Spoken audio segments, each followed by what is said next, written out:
Oiveres al das. Hasra lahapsida miksubas. Oiveres al das means a woman who transgresses law, the religious law. In the third line, she transgressed Jewish law. The question is, a woman who conducts herself in a way which is not appropriate for a Jewish woman to conduct herself, as Rashi just described, and the husband has the right to divorce her, and she forfeits her ksuba. Does she need a warning for this to happen? Or is it just the evidence that she conducts herself in this manner that is sufficient for the husband to be absolved from giving her ksuba? That's the question. Does a woman who's conducting herself in a way which is not in sync with the Jewish law, does she need warning to forfeit her ksuba, or does she not need warning? Mi amrinan, do we say, kiven de iveres aldasi, since she's transgressing the law, leibaya hasra, she doesn't need any warning. Aidilma, or perhaps tibaya hasra, she should be warned. Di hadraba tehadar, perhaps she wants to mend her ways. She should have the option to mend her ways. We always encourage people to mend their ways and do tshuva and behave correctly. So what is the correct answer? Does she need hasra to forfeit her ksuba, or does she not need hasra? Says the Gemara Tashma, come in here, I will prove it to you from our Mishnah. What does it say in our Mishnah? Arusa v'shemeres yavam, an arusa, a woman who's been betrothed to a man, but she hasn't yet had a chuppah. Or a shemeres yavam is a woman whose husband died without children and she's waiting for the brother to marry her. So they don't drink the waters of Soita in a case where they were warned and they violated the warning. They don't drink the waters of Soita, but they also forfeit the ksuba. So what's mashma here? Mishtahud leishasi, and she doesn't drink the waters of Soita. Haknuya mekanela, but the concept of warning her does exist. So the arus, in the case of the arusa, or the yavam, in the case of the yavama, can, in case of the shemeres yavam, can give her a warning, and if she violates his warning, she forfeits the ksuba. Lamai, what would be the purpose of this warning? Since she can't drink the waters of Soita anyway, so what's the purpose of the warning? Lav properly, lahafsida ksubasa. The purpose of the warning is to cause her to lose the ksuba. So it's very clear that when does she lose the ksuba? Only in a case where she's been warned that if she doesn't mend her behavior, she will lose her ksuba. So we have a clear proof from our Mishnah that she needs to be warned in order to forfeit her ksuba. Because surely this woman who is behaving in such a way that she's secluding herself with a strange man is surely included in the category of Iveres al das, and nevertheless she's considered. Nevertheless, we say she needs a warning to lose her ksuba. So we have a proof from our Mishnah that only with a warning does she lose her ksuba. Amar Abaye loy. So Abaye said no. Maybe that's not the intention of the warning to make her lose her ksuba. Her ksuba she'll lose anyway. Just the fact that there's evidence that her behavior was inappropriate is enough to make her lose the ksuba. What's the purpose of the warning? The purpose of the warning is la'isra alav, that she should become, if she violates his warning, if he warns her and she violates his warning, she becomes forbidden to him. So if he decides, if the arus wants to go ahead with the chuppah and he wants to marry her, he's not permitted to, because she's a Soita. He warned her and she violated his warning. She can't drink the waters of Soita to prove her innocence, so she's forever forbidden to him. And the same thing would be in the case of the Yavam and the Shemeres Yavam, that the Shemeres Yavam can never marry the Yavam because she violated his warning. Rav Papa says, no. The purpose of the warning is lahashkoisak shehi nesua, that he'll be able to give her to drink the waters of the Soita after he marries her. The Tanya, as the Braisa says, ein mekanin la'arusa lahashkoisak she'arusa. You cannot deliver a warning to an arusa, to a betrothed woman, to give her to drink the waters of Soita while she is betrothed. Avol mekanin la'arusa lahashkoisak nesua. But you can give a warning to an arusa for the purpose of giving her to drink the waters of Soita once she gets fully married to him. So she can drink the waters of Soita when she's married based on the warning that was delivered to her before she was married. As long as the transgression had to happen after marriage as well. I don't think so. But then she would be usherly. Yes, she's Mekadeshes. When did they get married? We're talking about an Arusa, or Yishmeres Yavam. What are you asking about now? Arusa. By Arusa, once he gives her Kedushin, she becomes an Eishes Ish. If she's Mezana post-Kedushin, she's Aser to him. So if he warns her when she's an Arusa, that she shouldn't seclude herself with this man, and she violates his warning, so he can't give her to drink the waters of Soita because she's not Tachas Isha. But once he marries her and she becomes Tachas Isha, then he can give her the waters of Soita. That's the impression you get from the Braisa here. But if she transgressed his warning before they got married, then he wouldn't be allowed to marry her. Good point. That's why I'm saying that the transgression probably happened after they got married. Or he married her without asking a shayla. He went ahead with the chuppah without asking a shayla. Yeah. For a wedding, she's no longer an Arusa. Right. So he warned her when she was an Arusa, and he's giving her to drink when she's an Asuma. So if we have other options, the purpose of the warning is La Isra'Allah, or the purpose of the warning is Lashkaisak Shehin Asua, so we have no proof that a Reveres al Das Tzricha Hasra from our mission. Amar Rava Tashma. So Rava says, come in here, I will bring you a proof from our Mishnah, from a different part of our Mishnah. It says in the Mishnah, Almana l'kain gadol, grusha v'chlutza l'kain hedyet, that if an Almana is married to a kain gadol, or a grusha v'chlutza is married to a kain hedyet, mamzeres or nesina l'Yisrael, or a mamzeres or a nesina is married to Yisrael, Bas Yisrael l'mamzer l'nasin, or a Jewish girl is married to a mamzer or a nasin, and there is a situation of Saita, lo sheises v'lo neitlis ksubah. So she doesn't drink in these circumstances. She can't drink the waters of Saita, but she forfeits her ksubah. So mishtahu de leishasya. So the Mishnah seems to imply that she doesn't drink the waters of Saita. Hakenuya mekanela, but he can deliver a warning to her, even though she doesn't drink the waters of Saita, but a warning she can get. Ulamai, what would be the purpose of the warning? Ila oisran alav. Before you answered me that the purpose of the warning is to make her forbidden to him. But over here, you can't say that the purpose of the warning is to make her forbidden to him. She's forbidden to him already. A mamzeres is forbidden to a Yisrael, and a grusha v'chlutz is forbidden to a kain, and a alman is forbidden to a kain gadol. So you're not going to. The warning will not add anything to the prohibition. She's already forbidden to him. The only purpose that the warning can have, elalav lafsidan ksubasa. The only purpose that the warning can have is to make her forfeit her ksubah. So we have a clear proof from our Mishnah that a woman who conducts herself in a way which is inappropriate for a nice Jewish woman loses her ksubah only when she's warned. Amar Rabbi Yehuda Midiskara. So Rabbi Yehuda Midiskara responded to this and he said, no, there's no proof from the Mishnah. You know what the purpose of the warning could be? La'oisra abal kabayil. Abayil kabal. The purpose of the warning could be to the husband, she's usher anyway, because the husband is a kayin and she's a grusha v'chalutza. Or the husband is a kain gadol and she's an almana. Or the husband is a mamzer and she is a bas Yisrael. But what about the bayil, the person who she's suspected of having committed adultery with? The warning and the violation of the warning, the combination of the warning and the violation of the warning, will make her forbidden to ever marry this man who she's suspected of committing adultery with. Ditnan, as we learned in the Mishnah, Keshem Shasura Labal, just like a Saita is forbidden to her husband until she proves her innocence, Kach Hasura Labayil, so she's forever forbidden to the suspected adulterer. So the purpose of the warning would be not to make her drink waters of Saita, because there's no drinking of waters of Saita in such a circumstance with her in the Mishnah. It can't be to make her forbidden to the husband, because she's anyway forbidden to the husband. But the purpose of the warning can be to make her forbidden to the suspected adulterer. Amar Reb Chanina Misura Tashma. Amar Reb Chanina Misura Tashma. So Reb Chanina Misura comes along and he says, listen to this, I will show you the answer from our Mishnah. It says further in the Mishnah, the following women, Bezdin warns them in the place of the husband. Who are these women? Mishan is Chadash Baila, someone whose husband has become a deaf mute, Einishtata, or he has become a shaitan. He's lost his mind. Or he's in prison.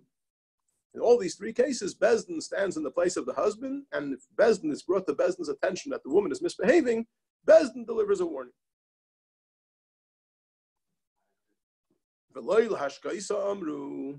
And the Mishnah clearly says that the purpose of the warning is not to give her to drink, because only with the husband's warning can she be given to drink. But the purpose of the warning is to passel her from her ksubah. So it's clear in the Mishnah that only the warning passels her from the ksubah. And that's why Bezdin comes in the place of the husband to deliver the warning, so that he should lose her ksubah. So it's clear that she only loses her ksubah when she's warned. Shmamina, boy hasra, shmamina.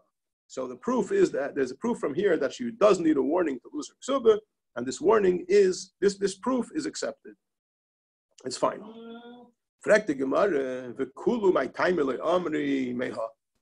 So all these Amirayim who try to bring proofs from our Mishnah that you need a warning to make her lose her ksubah, why didn't they quote this last part of the Mishnah where it's explicitly stated that l'pais lo b'ksubasa? Why did they go fishing in all the different parts of the Mishnah to find proofs when they could have brought the last part of the Mishnah where it says explicitly? Amri, I'll answer you. Excuse me. Says the Gemara, Dilma shiny hasam the less la'aim to the Baal klal. Because we were suspicious that maybe the din of a woman whose husband has either lost his mind or in prison might be different from an ordinary woman, because she has no fear of her husband whatsoever. In a normal situation, a woman would think twice before misbehaving. The husband's not going to approve of it. He's going to get upset with her. And nevertheless, she did it.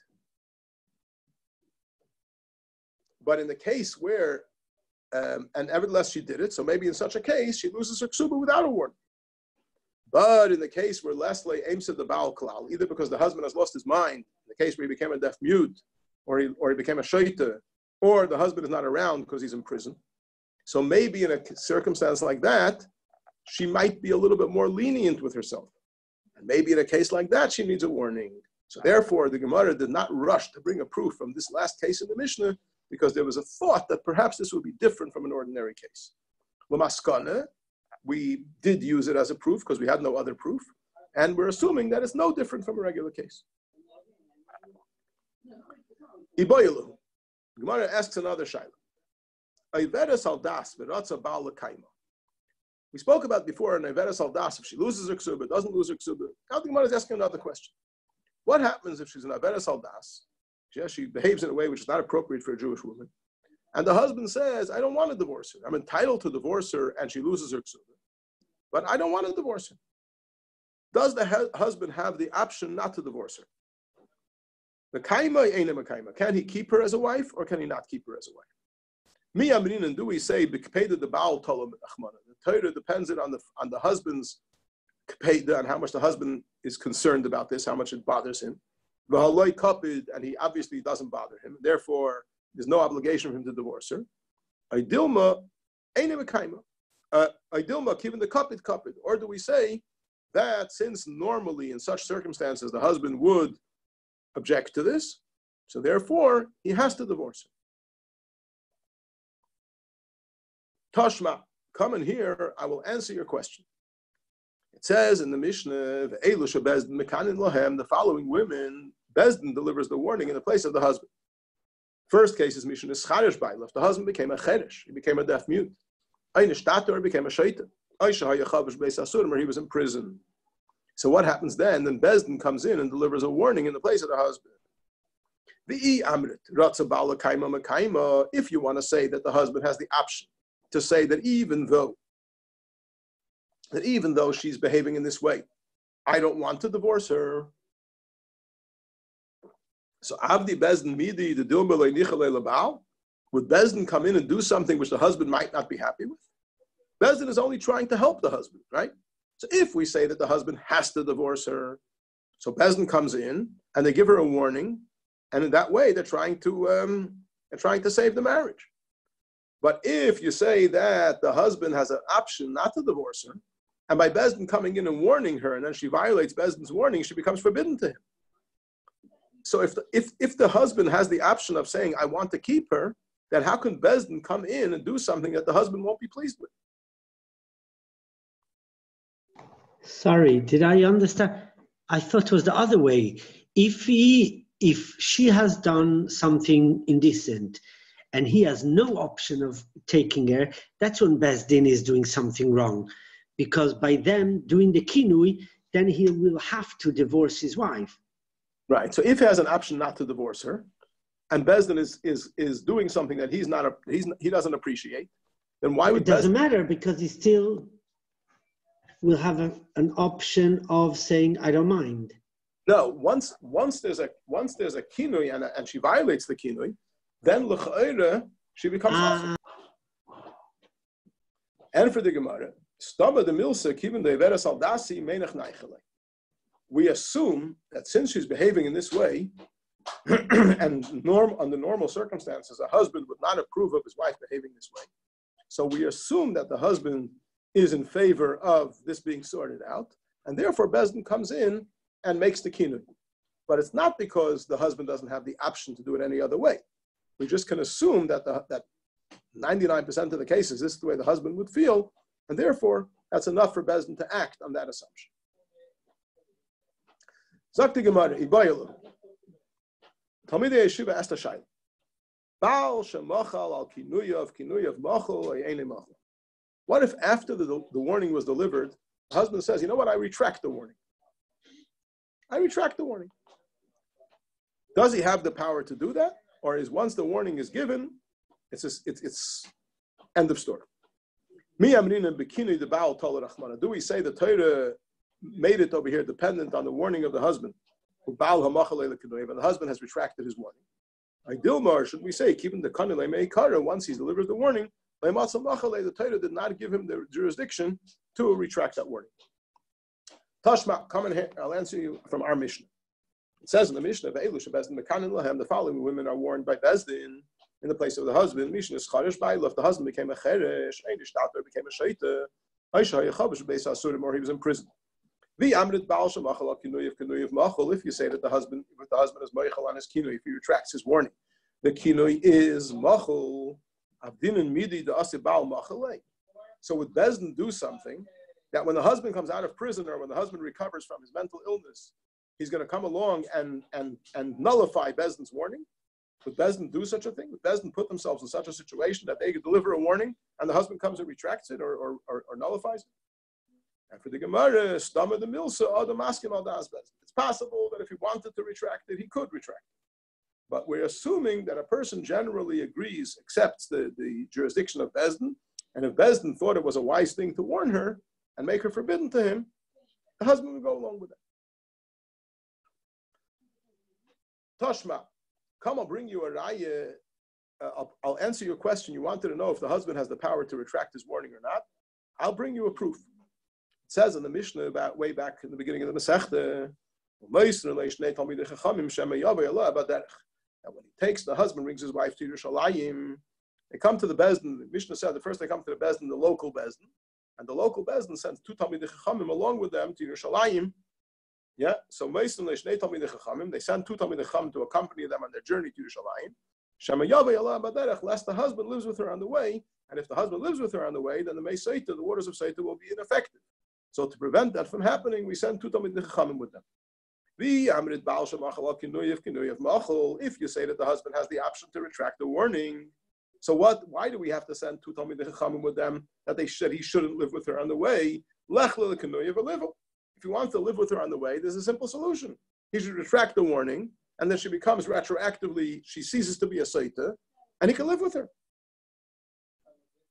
And for the Gemara, there's no proof from here. Why do you have to send along two Talmidei Chachamim?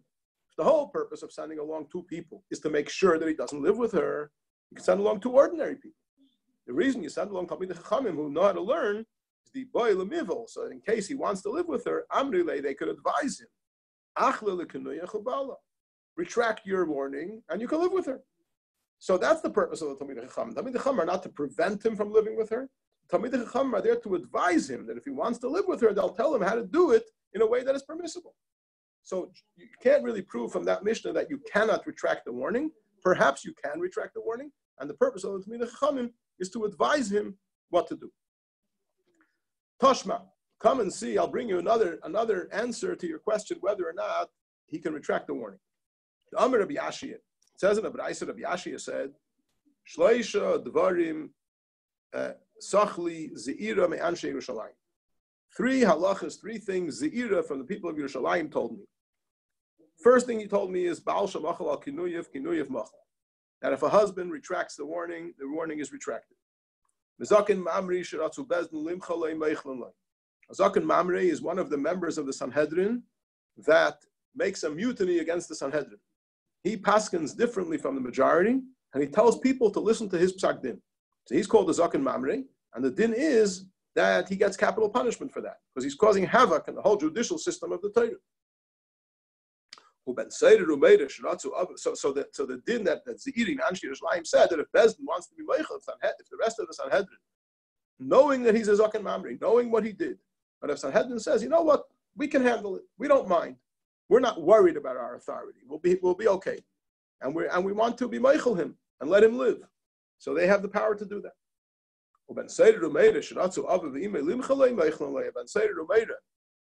If the parents want to be Meichel him, they can do so. So 3 places in the Torah where the Torah associated a certain crime with the objection of the people, the authority that is involved. So the wife who became a Sotah, it is associated with the husband's authority is being challenged. In the case of the Zakin Mamri, Sanhedrin's authority is being challenged.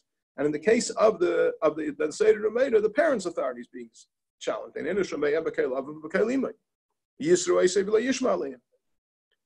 So if the people whose authority is being challenged say, we don't mind, it's okay. So in all 3 cases, according to Ze'irim Anshe Yerushalayim, the din is that the Mechila is Chal, and there's no Sotah, there's no Zakin Mamri, and there's no Ben Seder Rameda anymore.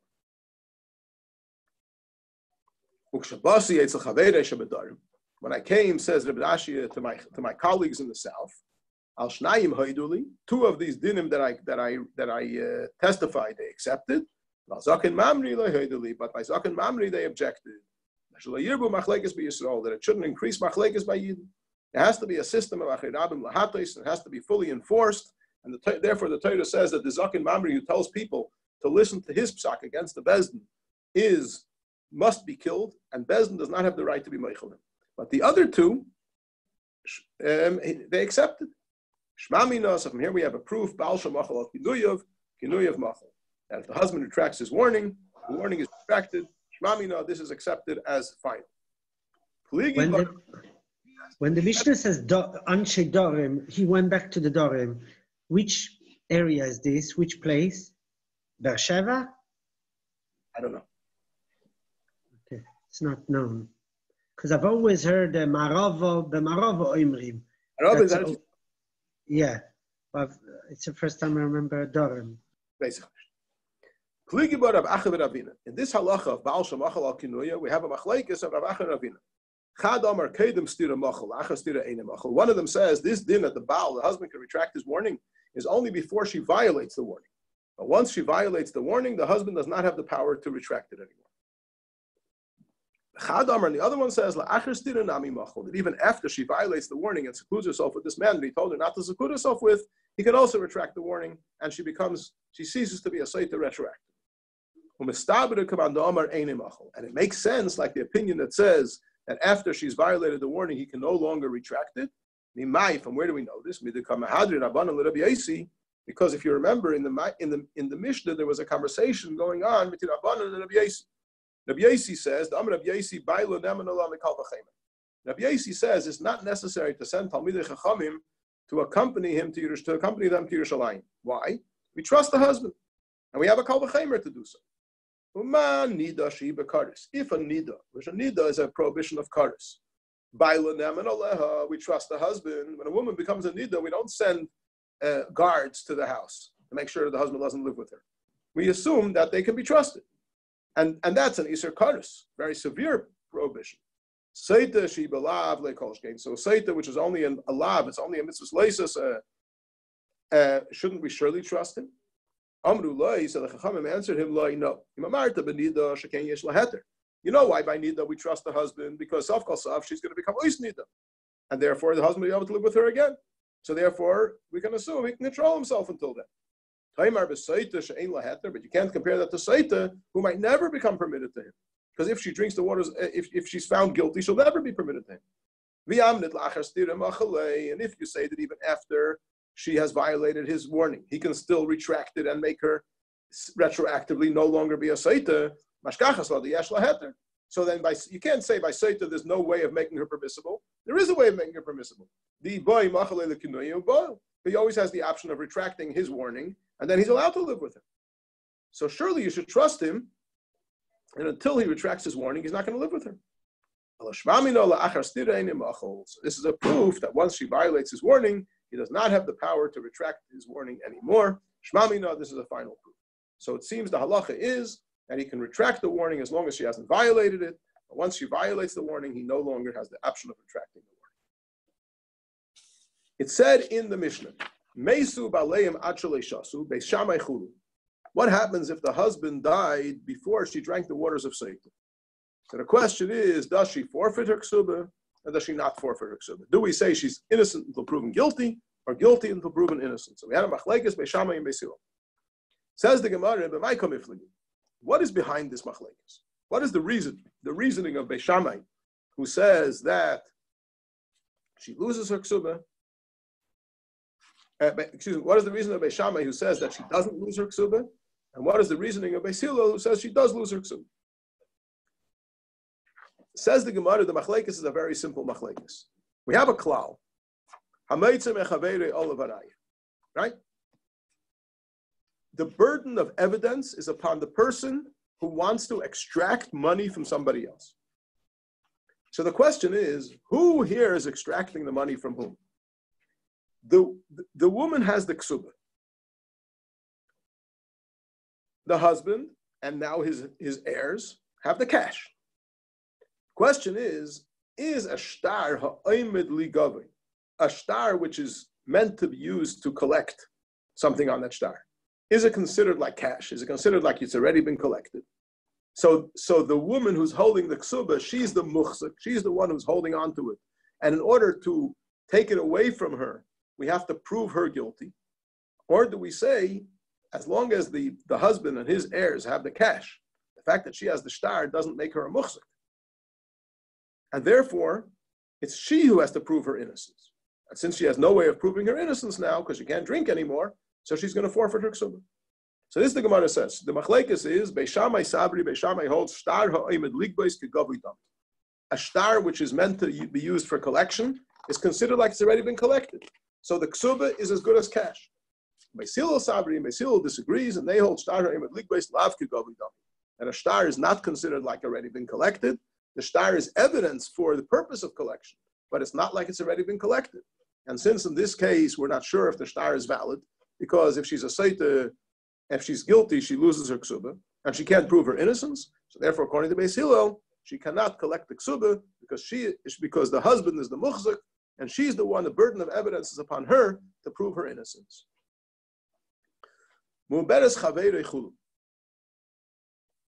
So we had various cases in the Mishnah where there was a discussion about someone who you're temporarily not supposed to marry. What is her status as far as becoming a Soita is concerned? So one of the cases that we spoke about was an akaros kena or an ailonis. Yeah, for a young man to marry a woman who cannot have children. So we said that is forbidden unless he's married. He takes another wife who can have children. So there was a list in the Mishnah of the women that would go into this category, and the list was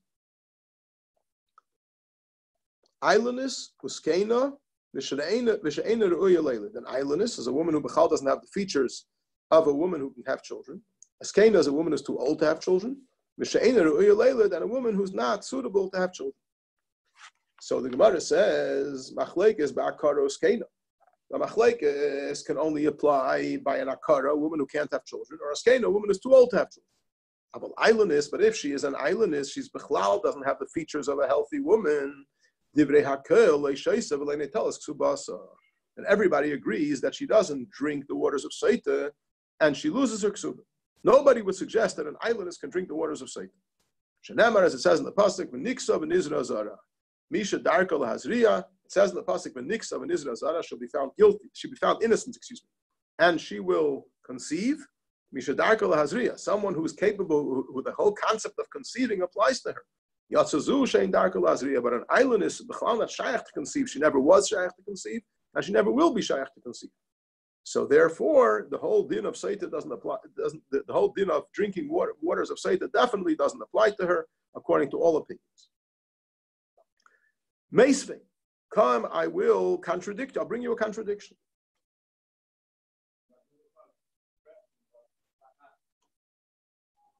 I think it's probably best if we hold it over here and we start Meisvei in tomorrow's shir. That's what we're going to do.